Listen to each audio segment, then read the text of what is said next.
Starfleet Underground.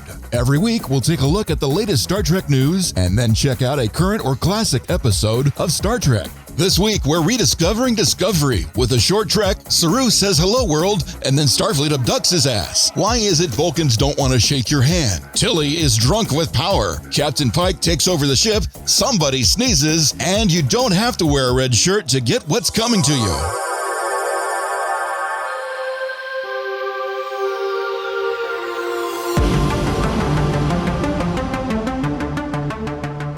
Good day, everybody. Welcome back to Starfleet Underground. We're the podcast here where tribbles never, ever go hungry, which kind of brings us to our current dilemma, which I'll start right after our introductions. And my name is Captain Nathan Adams, here of the Starfleet Underground ship, and we have Heather. Hello. Good to see y'all. Hope you're having a good one. Well, I know we're not, but I hope we have a better one. Oh, that's for sure. And our illustrious engineer, Rocky. Always trying to make it a better one, if you can, at all possibilities. Make it a little bit better, if at all possible. We're gonna start off with just a little bit of news, but the main news, which I'm gonna bring, as you guys remembered last week, we were on a planet doing collection, and we were waiting to get picked up. Well, we did get picked up, but the tribbles got into the engine room, and that was not good. Couldn't get into the engine. I didn't know they left a bag of Cheetos open in their engine room. Yeah. And that was not good. That's why you should never eat and drink in the engine room. Yeah, unclogging all those mechanics from tribbles, getting stuck in there, that's not pretty. No, it wasn't. So unfortunately, we're on a different planet right now. Thankfully, we don't have to use the phasers to heat up a rock. The ambassador hopefully will find us during this one. We put out another call that we can get lifted off of here, but the show must go on. So that's basically my news for right now. Now, I know, Heather, you were out there on the communication I saw before we started to lose power. Yep. So what news you got for us? As you guys were doing all the heavy lifting, getting our groceries into the space Uber, I was sitting on my butt scrolling through social media, and I found that Jonathan Frakes had a lot to say about Discovery Season 3, and I wanted to tell you guys what he quoted. Discovery has primarily had to do with Michael Burnham's character. At the end of Season 2, we flash forward about 930 years. Michael Burnham has found a new core, not to mention a new partner in crime. There's going to be a big tonal shift on the show, less driven by pain and guilt, and more about the magical reunification of the Discovery crew, wherever Michael has gone off to. She is still the Red Angel, so those two things will be coming together, and that is going to be a big theme. It sounds like a lot that we have to look forward to. Jonathan Frakes also said that they're going to go into a different direction with the new episodes, most notably by ditching some of the darker elements that we have seen in previous seasons. So this adventurous tone that they're talking about sounds really fun, sounds energetic. They also said that season 3 will be a healing experience for viewers. So really looking forward to this. That's pretty cool. And the fact that he said it also makes me excited because that means he'll be directing. Yes. Or else how would he be privy to that? That's friggin' awesome. Yeah. That's one thing about Discovery is it does have a slight down note or a sour note to it. I mean, it's quite the adventure, but yeah, it's not your happy feeling Star Trek that we're all used to escaping to. So I'm excited to hear that we're going to change tone just a little bit. And the fact that Frakes is involved is even more exciting. Squee. That's going to be amazing. Sounds like they're going to have some sort of tie-in for the short Calypso. So I'm looking forward to it, especially as sentient as the Discovery had gotten in that short. So that's going to be pretty cool. Is any other information you got there, Heather? Any comments? I'm just really looking forward to this. I think an adventurous tone sounds great. I hope they do something in the realm of Indiana Jones because those were always a lot of fun. I'm really looking forward to this and looking forward to seeing what they have in store.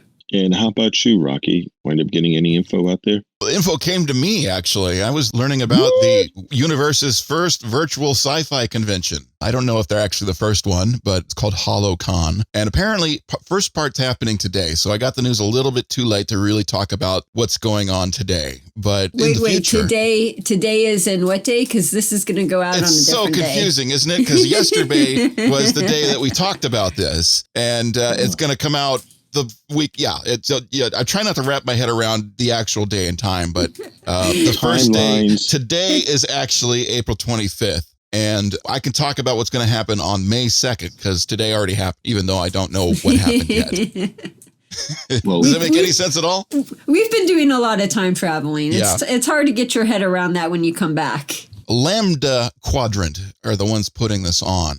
And they're with the LGBTQ community. And of course, Star Trek is incredibly friendly with that crowd and vice versa. And they're going to have Chase Masterson in a Q&A session. And it's all being streamed on Twitch. So if you look up Lambda Quadrant on Facebook or just in general, you should be able to find out their social media feeds, and they're on Twitch as well. So whatever Twitch is, and then / Lambda Quadrant, or so you'll find them. Just search them out. They're out there. And but today they're going to talk to the second Dax. Esri Dax is the big interview this evening, which we may or may not be able to get to, or have already happened by the time you hear this. So that's why I was promoting next week's one with Chase Masterson on May 2nd. Very cool. And for those of you who are into time and temporal mechanics, just realize something. 2 days from now, tomorrow will be yesterday. Whoa.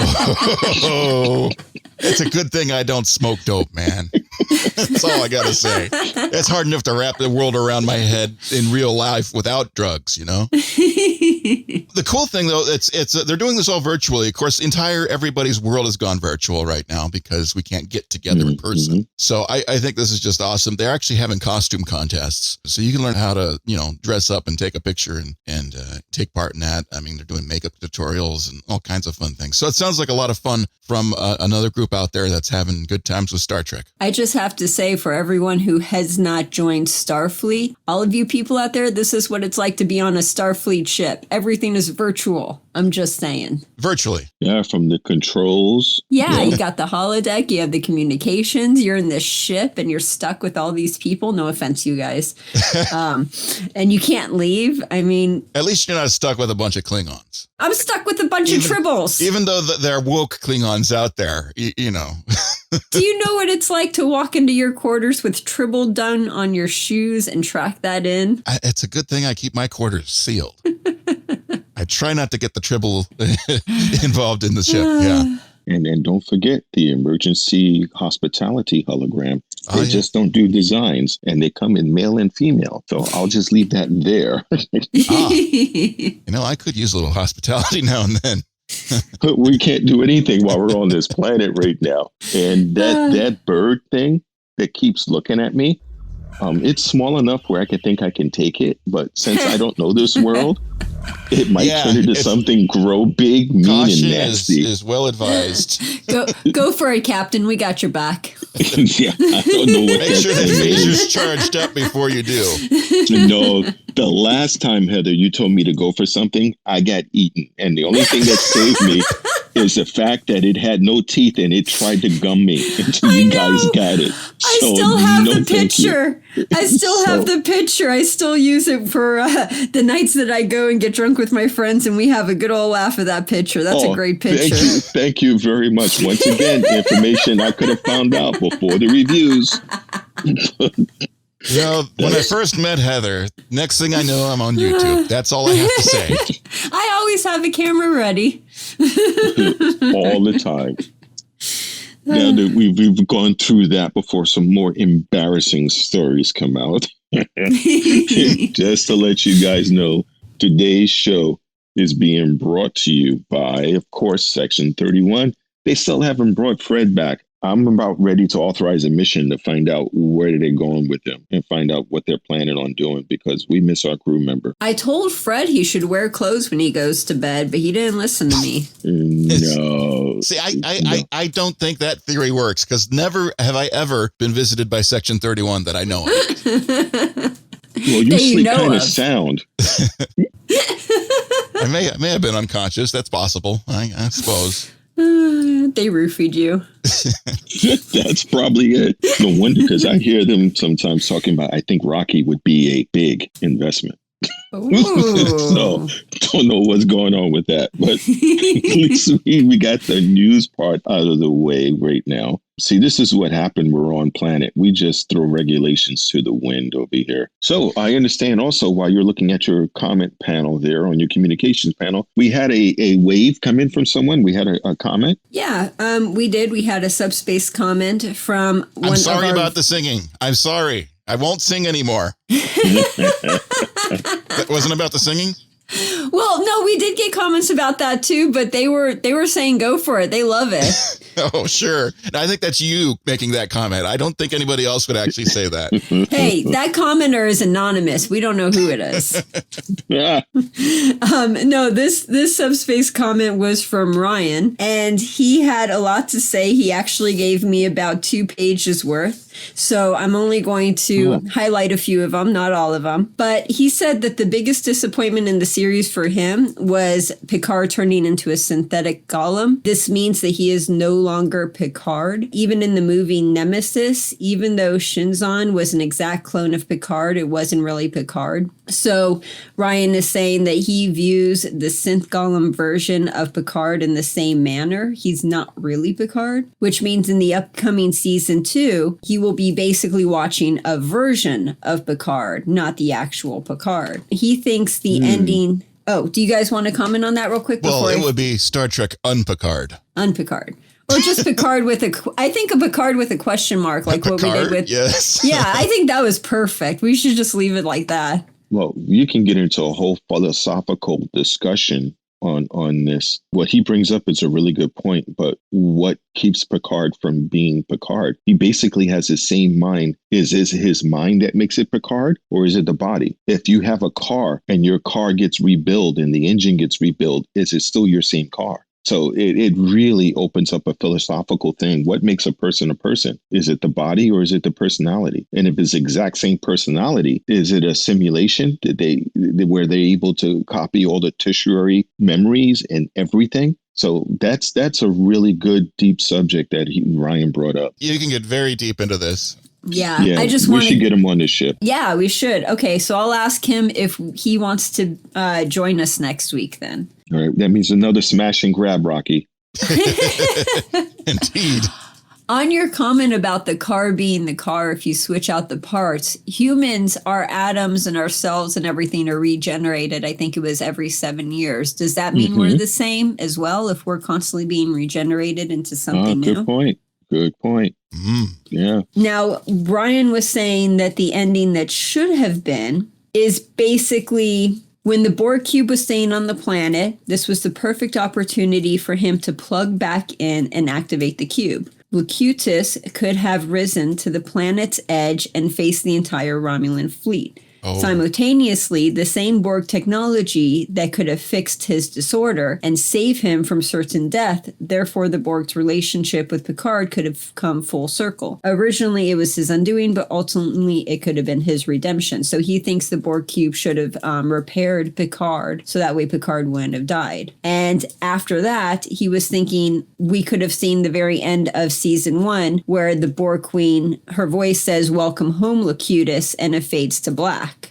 So what do you think about that alternate ending? I love that alternate ending. That's a great idea. That would be so. And of course, our homeboy out there, yeah, Locutus, he'd be all over that, man. I swear, that one guy, it would make his life so much better. Yeah, that would be awesome to get Locutus back and running the Borg. But at the same time, I don't think Picard would be down with that action. I don't think Picard would be enjoying that. He's too scared of it. Yeah. Yeah, because he has the PTSD. It's like if you have PTSD of one thing, you would never do that one thing ever again. So for him, it's never go back to the cube. The second thought I had of all this, because where does the soul go when you become an android? I mean, does it just follow you around, or is it just a simulation of your soul and your soul's actually gone? No, then you're getting into the same discussion that Leonard McCoy had about beaming. What happens to your soul when you're beamed? Your molecules are being deconstructed. Your body is turning it into energy. Yeah. So basically you're being beamed down. And is that really still you? Yeah, because it's like you died every time you yeah, and then your soul going back and forth. That's why he hated it. Now, I thought with the Borg, it was more like slaves. Like their soul and their mind is still in the body, but they're being controlled. So they're like slaves. Well, it's not necessarily slaves. You may not have control, but you're part of a bigger collective. So you become part of the big crowd. If you lose your choice, if you lose your identity and you become that, and you do it not by choice, then you're technically a slave. Well, you're the slave being taken. When you're taken, you become a slave. But once you're part of the collective, you're part of the collective. But it's mind control. Well, so it's like your you mind don't choose is part to of be the collective. there. I mean, it's beyond the choice. You're just there now. Yeah, but they don't like your choice was irrelevant because now you're part of the collective. Now there is no choice. You're part of the big thing. Your argument is irrelevant. No, exactly. I just thought of that. I thought that was funny. But they're all being kept. Yeah, I hear what you're saying. Okay, thank you, because it's not coming out. It's coming out. It's you don't get a choice. You're part of this collective, and you have no control. But you don't matter at that point. You're part of the collective. So you don't get to, because you don't get to say no. It's not traumatizing to you until you leave the collective and then you realize this horrible thing just happened. You had no control over it whatsoever. Yeah, trying to wrap my head exactly around being part of the collective is very strange. Well, even Seven was reluctant to rejoin the cube. And not just rejoin, but, control the darn thing. The responsibility of being in charge of all of that is like, wow. I really like they did that. Now, what Ryan said was interesting, but what would happen, let's say, if Picard did go and rejoin and use the Borg cube and the Borg cube becomes functional, and then part of it getting operational is to rejoin the net for the collective. And the Borg Queen is like, oh, look, Locutus. How cute. How many Borgs are you going to try to take over my entire empire? You have what, 100, 200? I have millions. Bye. You're now one of mine again. Yeah, you just get re-owned. Yeah. Yeah. So how long could he stay separate?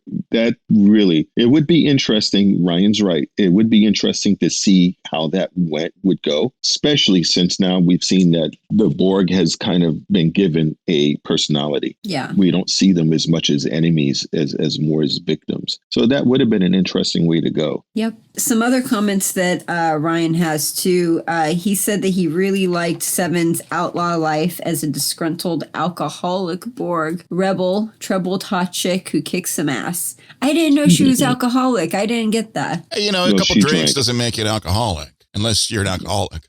That's probably not a funny joke. How many alcoholics do you guys know? Because I don't really actually know that many because I've been kept away from that life. I know a lot, actually. Yeah, same here.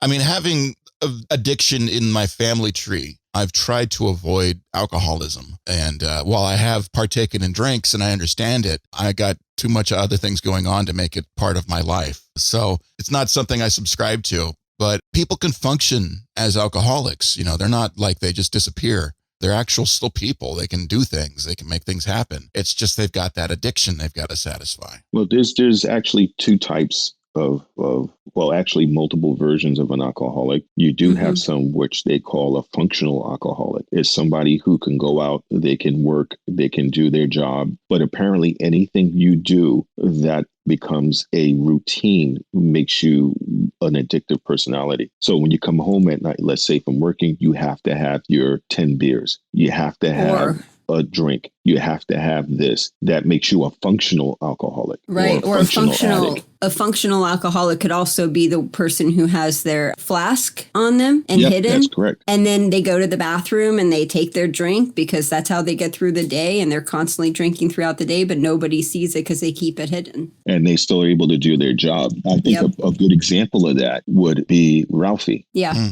Because she was a functional alcoholic. I mean, she was ripped. She came out with a bottle to sit down and give Picard that clearance that he needed. Yeah.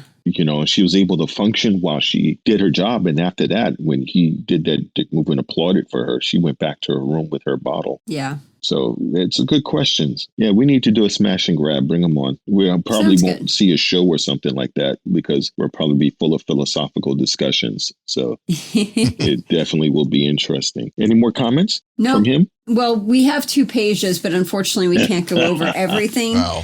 But I highlighted what I wanted to talk about. So the whole Picard aspect of it, as far as where does the soul go and is Picard still Picard? Another thing that struck me is when they talked about synths being created, they said they were done in pairs. I mean, you had 2 Sojis and, or Soji and a Daj. So you have doubles. Where with Picard, we just had this one golem. I'm like confused on that because shouldn't there be like another one just lying around as a backup? No, if you watched it, if I remember correctly, and I probably need to watch it again to make sure that I'm not misleading anyone, is that they said that golem was a one-off. It was an experiment that they were using. It was going to be identical in every way. So there's not a Picard B lying in the back closet that they didn't tell anybody about. Right. The other thing is, if you can copy your consciousness and store it digitally, how come they just didn't keep that around like a spare backup copy and just pop them into a Soji when nobody's looking? Just like, oh, hey, how do you like this new body? Then you're getting into Westworld. Right. Yeah. Right. So, yeah, the whole aspect of making Picard the extended life version it puts many questionable things into my head. And if they made those golems, were they made specifically for Maddox or for Soon? Like, why wasn't Soon putting his consciousness in there to be, immortal? Like, why else would they make it? Yeah, lots of interesting questions. Like, do you have to have the consciousness there handy right then and there? Or can you make a copy of it and have it hanging on standby? Like, this is like the 3 week ago copy. So hopefully we'll see what next season they'll probably touch on some of this, because I can't see this happening and it not being addressed in one form or another somehow during the second season. So it'll really be interesting. I heard an interview with Picard on the official Star Trek Picard podcast with Patrick Stewart after the end of the show. And they were talking to him about what he has planned. Of course, everything was still up in the air because it's all still being written right now. It was very refreshing to hear how excited Patrick Stewart was at this point in his life to still be involved in doing these things and having a wide open, do whatever you want to be able to do aspect to it, because that's where he is right now. And I got very excited hearing that interview with Patrick Stewart. It's a clean slate. Oh, yeah. Basically, it's wide open because the questions were answered about the whole big bad with the AI. So he's got an intrepid crew for how long they're going to stay together. Raffi is finally back in her right mind. So you still have that relationship to explore, where she's ever going to get back with her son, so to speak. You have Seven. Is she's going to go off and rejoin the Rangers, or she's going to stay on board the ship? And then now that the impossible task is done, where does that leave Elnor? Does he still stay there? Or? Does he go find another lost cause? Yeah. Yeah. So it's really kind of cool. And as Agnes becomes Rio's permanent girl. So there's that as well. Wonder what the betting polls are on that. I'm sure Vegas has it. Yeah. You got to tie into Vegas there, Heather. Find out if they get betting pools on this. What's the Rios and Girardi looking like? Seriously, what's the odds? I tell you the over-under, but unfortunately everything's shut down right now. Ah, shit. Okay. Oh, man. Okay, we're going to have to look at Las Vegas is closed. Okay, we won't go into the minutia of that whole situation right now. But at least we had a chance to see a couple of the shows while we were in transit. We saw the Brightest Star, about basically a Saru origin story. And then we saw the first episode of the second season of Discovery. So what did you guys think about the Brightest Star? I enjoyed it. Oh, it's such a good story. I enjoyed it the first time I saw it, and I really appreciated it even more the second time. Damn it, stop looking at me, bird thing creature. God, every time I turn my head. That's how they get excited. It keeps friggin'. I don't look at it, then I look back and it's getting closer. It's like moving closer to me inch by inch. Stay there, Frel, over there. I don't know. Look at it. I think it's looking at the tribble that's sitting right next to you. No. I think it thinks the tribble's a treat. No, the harder it's staring at me, little bumpy things are growing on its body. And I don't know if it wants me to reproduce or what the hell. Yikes. Or is this going to grow tentacles? Okay, all right. I'm just going to keep an eye. Where's my friggin' phaser? Okay, all right. Let's go back over to the show. We talked about Saru and the Brightest Star. Yes. I think that was really, really a good insight to his character and showed how intelligent he was, because he was able to take an alien piece of technology and basically cannibalize it to be a communications device. Right. And then when he sent his first message, it was hello world.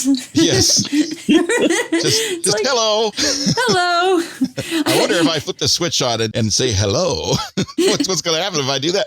That's the amount of courage and braveness Saru had to do this in the world that he was living in blows my mind, because he's like a renegade. This is stuff they just do not do in the world that he is brought up in. I love that he's going against that grain because of curiosity. It's like, go for it, man. Yeah. And you could see he's scared and he's doing it anyway, which means he's brave. Very much so, because everything he's taught is completely against what he was trying to do there. And to really go against it like that, I gotta give a high 5.5 to Saru there for that. Yeah. Can you imagine the discussions that they had around the table for them to pick him up? I wonder. We got this hello message from this dude on the planet over here. Would you guys want to go check him out or what? Do they have warp capability? No. Then why the hell we going there? Well, he called us. Message. That must have been a hell of a discussion. He figured out how to comment on social media. Seriously, he gave us a follow on our Facebook page. I mean, can you imagine? They had no technology on this planet whatsoever. The species is being controlled by this, the bigger grand scheme of the planet, and he manages to take spare parts off a ship, combine them together, and liked us on Facebook. I mean, come on, how can you not like that kind of thing? That's great. Yeah, we need to go down there and get him away from his people before they evolve. Before they get warp capability. Can you imagine how dangerous that civilization could become if they all jumped on that second? Wow. So she'd probably say, well, this guy is singularly unique. And if he did this without training, without Starfleet guidance, imagine what we could do with him if we brought him into Starfleet. Right. Yeah. I dig that whole thing about that. That's just wonderful. That was a really good short trek. It was. And it gives you more of an insight to his character, which Doug Jones, oh my God, what a phenomenal actor. If those of you don't realize him, you probably don't recognize him if you ever see him out of makeup. The guy has done, what was that thing with the water where he was underwater all the time? He was the creature that... Oh, I still haven't seen that. It was a movie that won awards and stuff. She couldn't hear. I never saw it.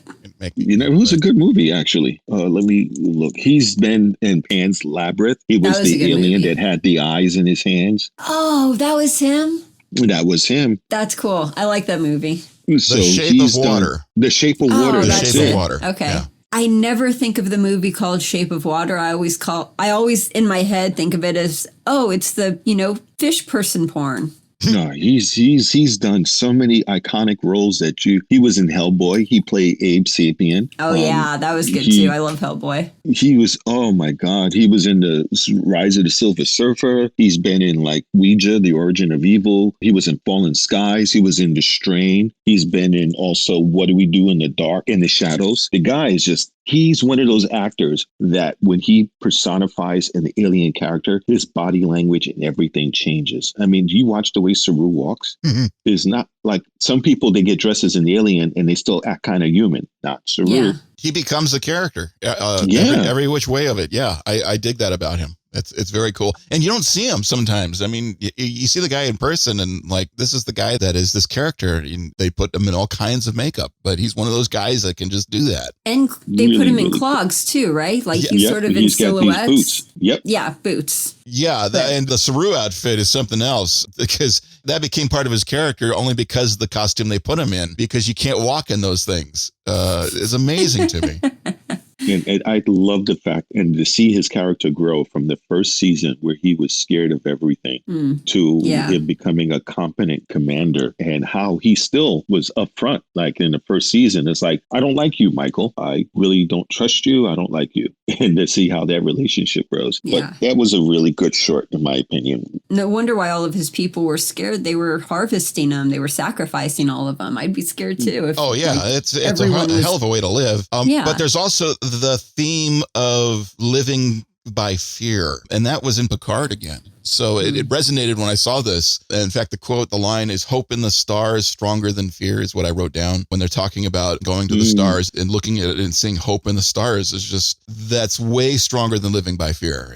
That's what drove Saru. And it's such a beautiful thing. Gotta love this short trek. All the short treks, if you guys have time, and you should, because I gave you the keys to the kingdom for 2 months free access to be able to watch and enjoy. All the shorts are done really well. I mean, some of them better than others, but on the overall quality, it's done well. And in case this wasn't obvious, short treks means it's short. So it's like 10 minutes, 12 minutes, 15 minutes. They're really short. Yeah, you can watch it on a bathroom break. I mean, that's true. Really easy if you're doing intestinal yoga. So it's great. Yep. Now we can go into the first episode of the second season. I thought of Discovery was a strong start. They started off with a bait and switch because you thought you was going to see Spock beam on to Discovery, and they had science asshole there. That's one good way to describe him. Yeah, he was not the friendly, fun Spock we were expecting. No. Yeah. he definitely wasn't. And with everything that's going on now with the COVID-19 virus, I mean, what the hell, bug-eyed alien? Wear a mask. Sneeze in your elbow. Yeah, that part where they're on the elevator and the alien just sneezes on his face and you could see the snot and everything. It was my God. Yeah, man, look out. That was alien spooge coming out of his nose. Alien to human transmission. It's COVID-3000. Seriously. He just threatened his life. Yeah. That's he didn't sneeze forward. He didn't even sneeze forward. He didn't sneeze on Michael. It's like, this guy looks like an asshole. I'm going to cover him with snot glaze. I mean, why did he just sneeze on the camera? You got one person on the side, one person on the other side. He knew there was people behind him and both sides. Doesn't sneeze on the door. Well, I couldn't possibly sneeze on the turbo lift door. That's just not the right thing to do. What if they happen to open up onto somebody just standing there waiting to get on the turbo lift? No, he sneezed on the guy right next to him. In the future, sneezing on a person is a massive insult. That's even worse than flipping him off. Seriously. It could be a and then we know it's affection. Contagious because we hear what Michael says. It's like, oh, it's going around. So, yeah, no wonder. You're sneezing on people. Spreading it around right there. COVID-3000. Like Typhoid Mary. I mean, geez. Yeah. And earlier in the episode, Michael offers her hand for a handshake and Spock closes the door on her. Even then he knew that, that was an insult. Well, Vulcans typically don't like to shake hands in the first place. They like to give you the symbol, They like to throw hand signs. They don't like to shake your hand. Yeah, they know all about that. That's like the primitive version of, no, don't shake my hand, please. I'm giving you the Vulcan live long and prosper. That's why you shut the door on her. Yeah, right in her face. Seriously, right in her face. I was the only child. How dare you try to take my place? That is kind of weird. You're doing your own thing. All of a sudden, here, you've got a new sister. Well, what?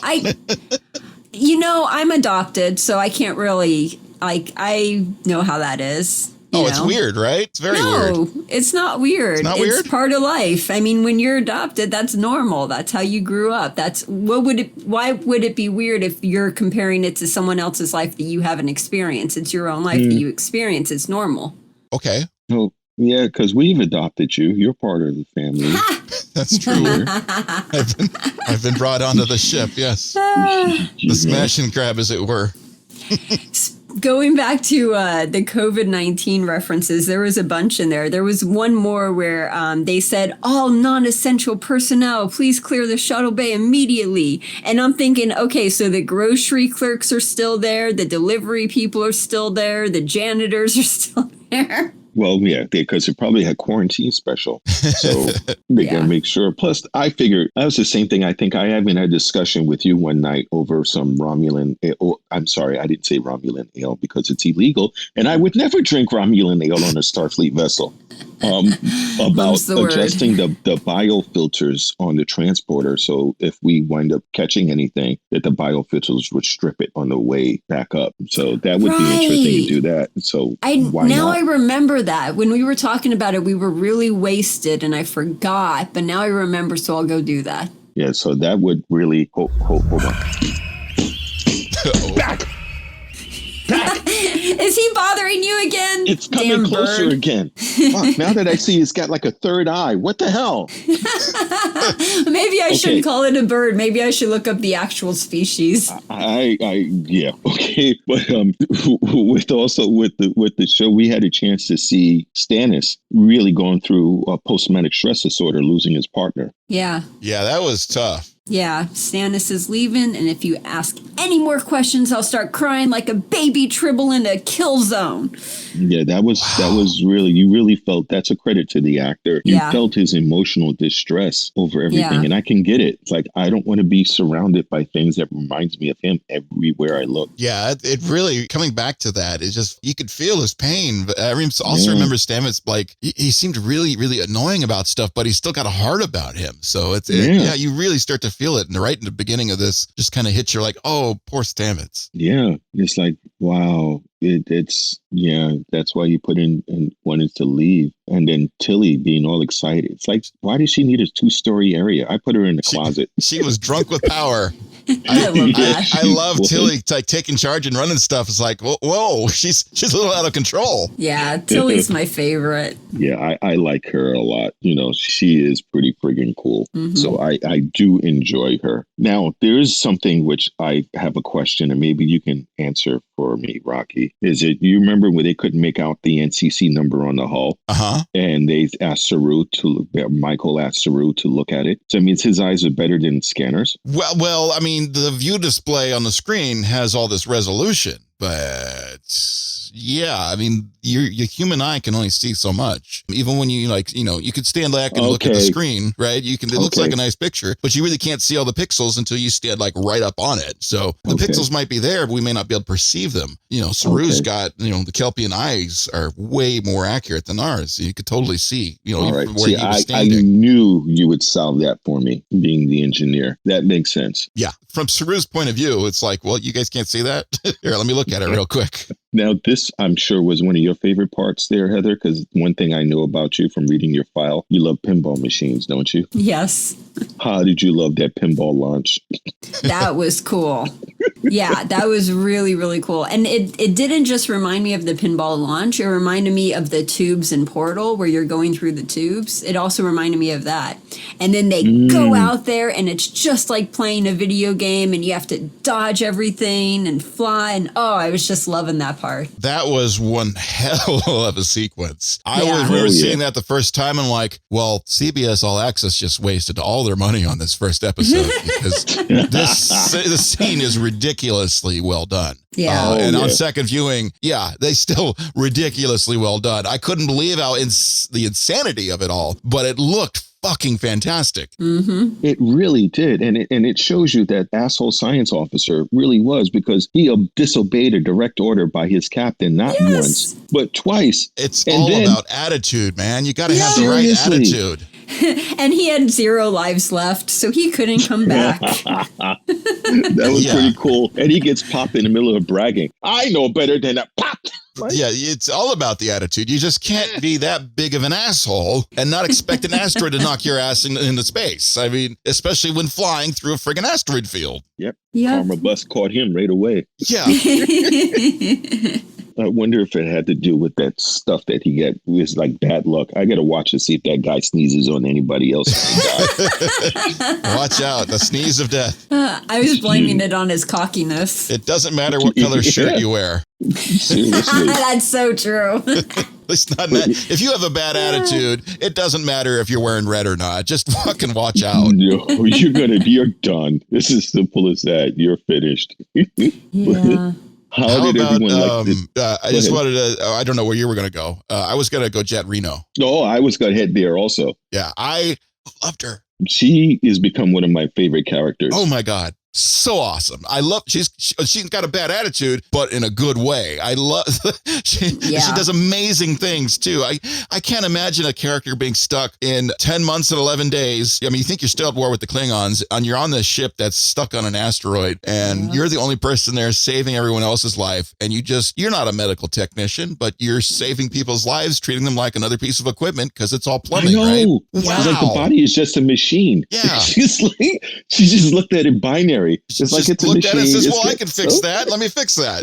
Wow. It's so cool. And she did it and she made it and she is freaking awesome. Yeah. So friggin' cool. And of course she had her little kids running around. I forgot all about that. They need to bring those things back because those are really cool. Yep. That was awesome. And she had set up like booby traps and everything else. I mean, she was like quickly from that episode became one of my favorite characters. Yeah, she's still, I want more of Reno in Star Trek Discovery. I really loved her not quite expected attitude towards things. It was refreshing to hear a lot of the time. Well, that's one of the really, really nice things about doing time travel, because even if a character is dead, you could still bring them back and they could still, be a part of the crew for a while and everything.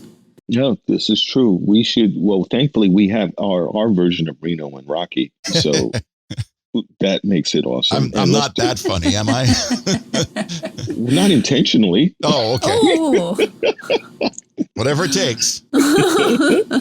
And what I like, the Discovery crew finally got synchronicity. I think the first season is what we missed. They didn't feel like a crew. Well, the captain brought it together. Pike brought it together. At that moment, he did the roll call. He brought the crew together. You have somebody that seals it all together to make the one cohesive, thing work. The crew work together. I loved that about getting Pike in charge of things because it really solidified everything.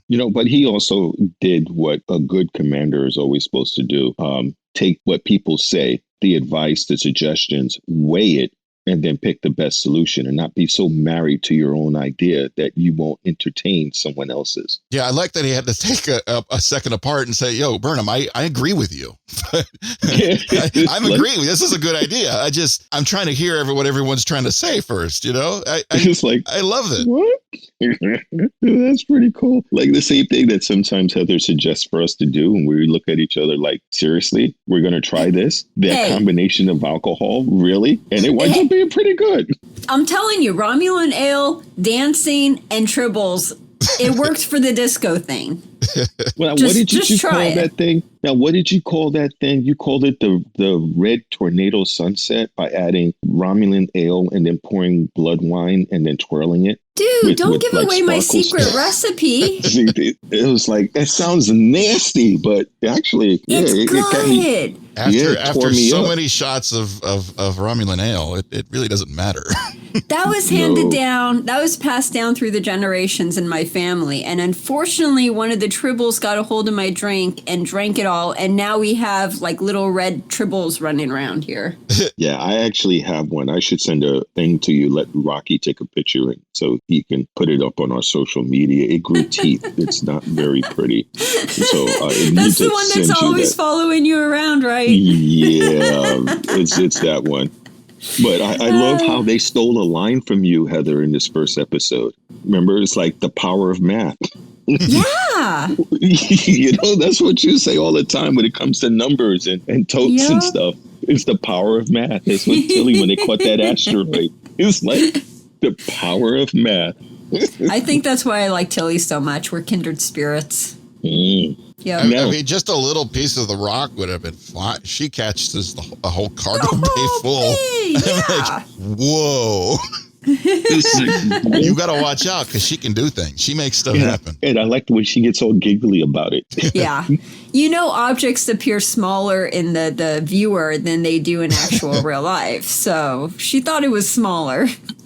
As long as it fit, I mean, that's all that really matters. Okay, why is Heather laughing at that? My mind just went sexual. Yeah, I could tell. So we didn't have so much sex on this episode, by the way. I'm trying to figure that out. What happened there? Well, we did have an ejaculation because the guy sneezed on his face, and that was an ejaculation. It wasn't sexual though. Mucus and sneezes doesn't count. But he got a facial, so.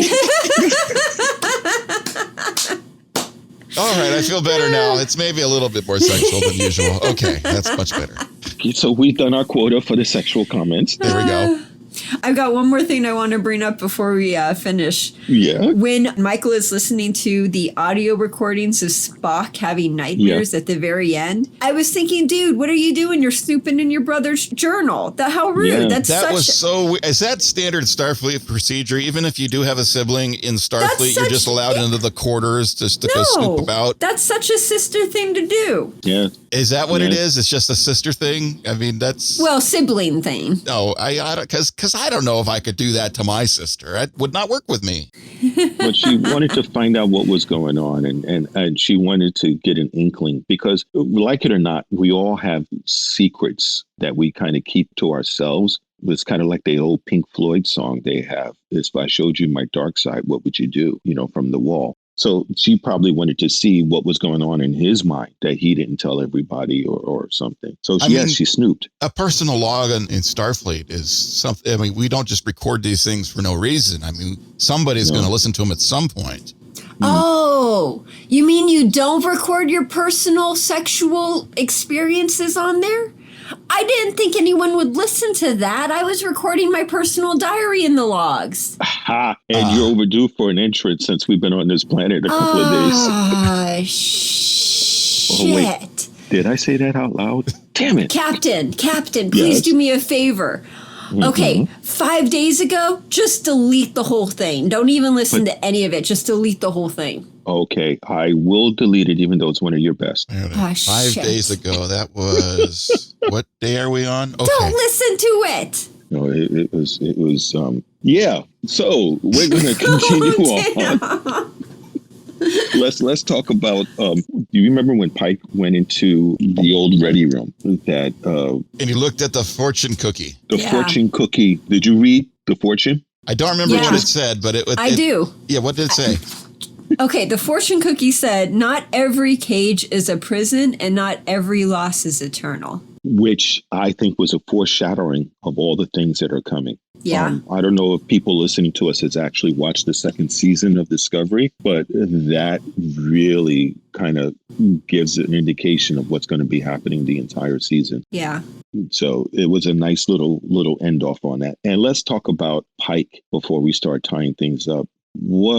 That's somebody who I would love to serve under. Oh yeah, he's so good. I was instantly. I mean, I liked Anson Mount from before. I saw Hell on Wheels, and it was an amazing show to watch him on as Colin Bohannon. I really dug that guy. I was trying to figure out why my sister kept talking about this guy on the show, and I'm like, what are you talking about? Watch the show, and I'm like, oh. That's what she. Oh, okay. I see. I can see it. I dig the guy. He's cool. And as a dude, he's cool. I mean, we can work with that guy. We can look up to him and feel like he can run things and very confidently follow. There's something about him, and that's Anson Mount right there. And as Captain Pike, he brings that on screen. He does such a damn good job of it. I just love it. That's really why does. We're all crying out for a Captain Pike show, because it's so fucking good, right? He's so darn good on screen as a captain. Yeah. He really brings that character to life. And serving with multiple officers, there's some officers which they are just not good at it. And then you get some people who are like him. I was lucky before I got out to serve under someone who was similar to Pike. Really this awesome officer. And you would think that all of them are like that, but no, not so. They all have different command styles, the way they lead and everything else. And Pike, the character really brings him to life. I think it's really done well. Yeah. What's the female's perspective sound like? My female perspective does not reflect normal female perspective, because I'm sure normal females are like, oh my God, he's so gorgeous, he's so wonderful, and gush, gush, gush, come, that kind of thing. But I'm like, he's not my kind of dude. I mean, yeah, he would be cool to have as a captain. I'm not saying he wouldn't be, but as far as like the female perspective goes, not my type. Okay. I was curious about that, because I don't see him as like, I see him as a guy I want to follow. I want to hang out with him. I want to, he's very cool. But at the same time, he brings, you trust him. I trust him to go into a battle with. I mean, he's going to make an educated decision about something. I love that brings that part of Pike to life. Cool. And Nathan? It does. coming from, I can't say that I find them attractive because I'm not normally into men in that respects. And it's okay if other people are. Whatever is good for me. But as an officer, yeah, I had an officer one time that had a bad Captain Kirk complex, which is no matter what it was, everything had to be done 2 days ago. And that. Oh, I thought it was like pausing when he was speaking. No, his command ability was always, everything had to be done, always unrealistic times, always, there was no good aspect of it. He was a terminal major, and it was really good when we wind up getting rid of him. But the other officers that we had were, give you an example of a bad officer. And if I have relayed this story during our drunken nights, please let me know. To give you an example, he used to write our call signs and frequencies on a windshield on the Humvee out in the middle of the desert, which is really a bad thing to do because anybody with a good pair of binoculars could get our call signs and frequencies for the day. Oh, yeah. So I would go by and I would wipe it off. And he would put it back, and then I would wipe it off. And then so he came to me and gave me a direct order not to do it anymore. So I said, okay, fine.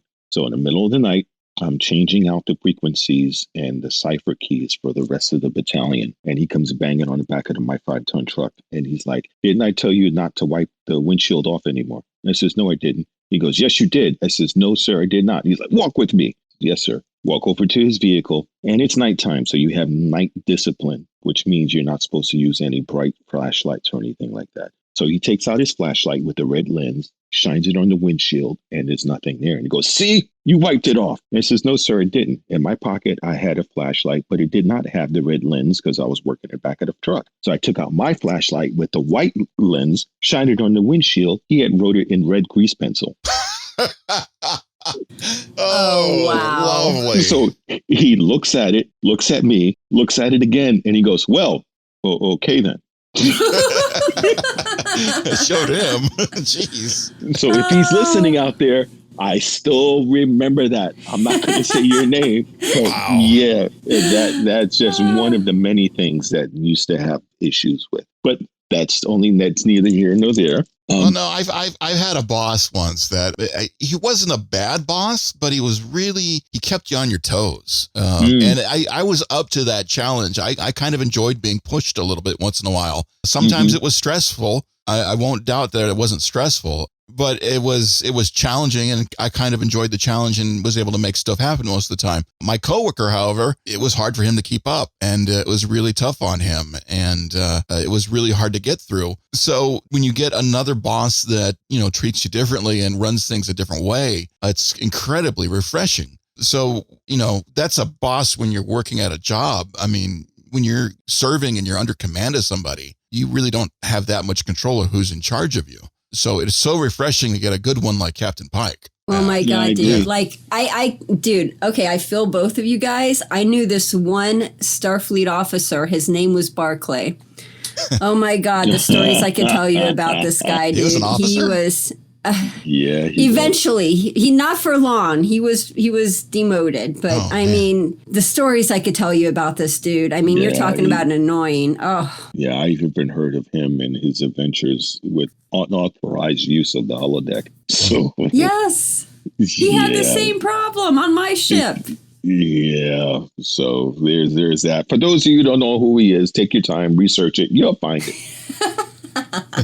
But unfortunately, it's about time for us to go. We have a limited window to keep this communications going. And I waved my phaser at this thing, and this appendages that came out of this bird thing is definitely reproductive in nature. So I want to be getting closer to you guys. Is it trying to mate with you? I think it might be, because it's looking at my nose and ears, and that makes me uncomfortable. Jeez, I really hope we get off this planet soon. Something's going to get off. Yeah. I hope so. Not the bird. Bird is the word, man. I got my camera. I'm ready for it.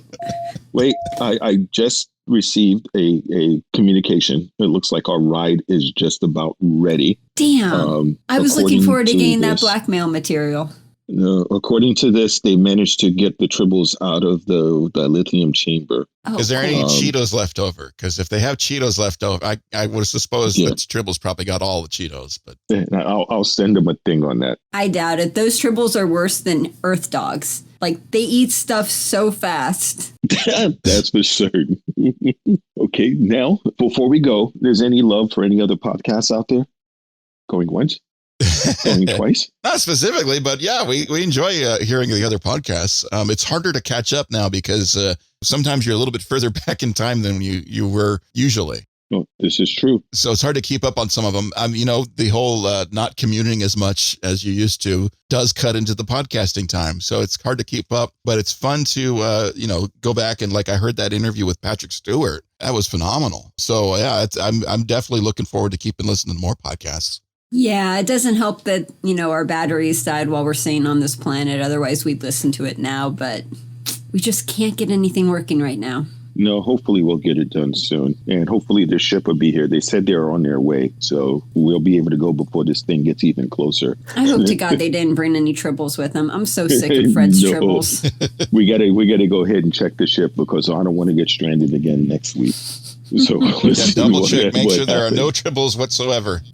Now, for those of you, for next week, to give you a homework assignment, we're going to be watching the second episode of the second season of Discovery, as well as the shorts. You can get through all the shorts and whatnot. We're going to be talking about them in length, and we'll probably put it on the notes if we decide what short we want to bring up. Yeah, check out Facebook, check out Twitter, and we're going to post that on Monday. And that way you guys know what your homework is, so you can watch what we watch. And I don't want to hear anyone complaining about the homework. No complaining, because it's going to be good stuff. And we're going to be able to also see about kidnapping Ryan, since he had some good info and stuff to talk about. So that would be interesting. And if you can wind up being a guest, we can come by, swing you up, pick you up, bring you out to the Delta Quadrant. And hopefully Section 31 will allow us to do it. Every once in a while, they allow us to do certain things. So that would be nice. For those of you listening, thank you for joining. Keep up, send info, comments, suggestions, anything you want. And eventually we'll send up a Earth mail drop if you ever want to send us any items. That I think would be cool as well. So we'll talk about all that later. Now, be safe. Just don't have a great week. Make it so. Starfleet Underground, beaming into a podcast feed near you. Log on to our website at starfleetunderground.com and send your comments and questions to thecollective@starfleetunderground.com. Follow us on Twitter at StarfleetUnderG and on Facebook and Instagram, we're Starfleet Underground.